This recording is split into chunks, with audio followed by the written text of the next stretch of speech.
Today we're going to replace the bearing at the end of the track on a CoverPulls pull cover.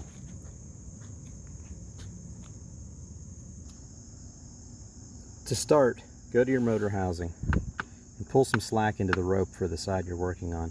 It doesn't take a lot, a few inches, maybe 6 inches of slack will be plenty. Then back at the track where the bearing is, you need to remove 2 or 3 of the anchor screws that hold the track into the concrete. In my case, I've taken out 2, and that's going to work for me. The reason that's necessary is you have to be able to lift the track a little bit to slide the bearing housing off. So the bearing housing is held on by this screw. So you remove that screw and you pull the bearing housing out.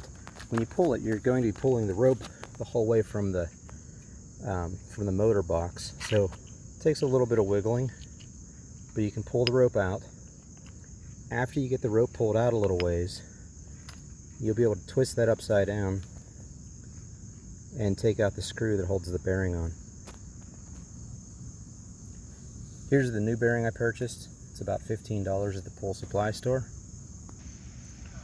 So to remove the old bearing, we have to remove that screw. It's held on with a nylon lock nut. Okay, so the lock nut is off, and this base washer is what keeps the bearing off the concrete. And then you pull the bearing out and it slides right off the rope. The old bearing, it's hard to see in the video, but you can feel it when you spin it, that it's rough, it's loose, and it is worn out. So before we put this back together, I'm going to lift this track a little bit, sweep all the dirt out from under there. I'm going to take the housing and this washer, I'm going to spray them down with a little WD-40 and wipe all the dirt and grime off of them. Okay, so the housing and the base washer are both clean. They're not spick and span, but most of the debris is off, and there's nothing there that will harm the bearing. So we also went ahead and picked up the track a little bit. Now I'm only coming about a ½ inch off the pavement at the end. You don't want to pick it up too much or you'll bend it, but it is very important to clean out as much as you can. You see the pile of debris that I swept out. Also, it's important to check in the track and see if you can see any ball bearings in there. If you look in, you can see the rope. You might be able to take a screwdriver, feel along there, see if you feel any of the ball bearings from the old bearing set. You can tell when the bearings are bad because you'll hear a rattling noise, and that rattling noise could certainly be an indication of a loose bearing rolling around in the track. To reassemble, you just slide the bolt through the bearing housing, slip the bearing onto the bolt, and fit the rope back onto the bearing.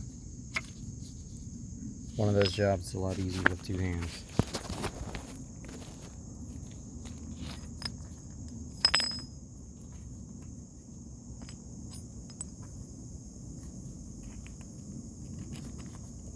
After the bearing is in place,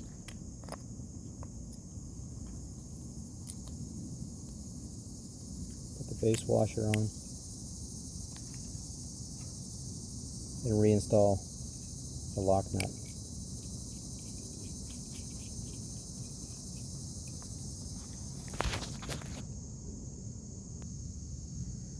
So I've got the nut tightened. It's a small bolt, so it doesn't have to be very tight.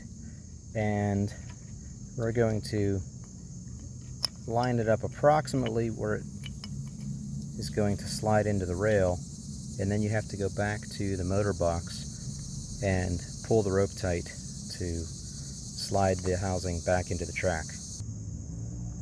So the housing's back in position. I just need to replace the screws and we're done.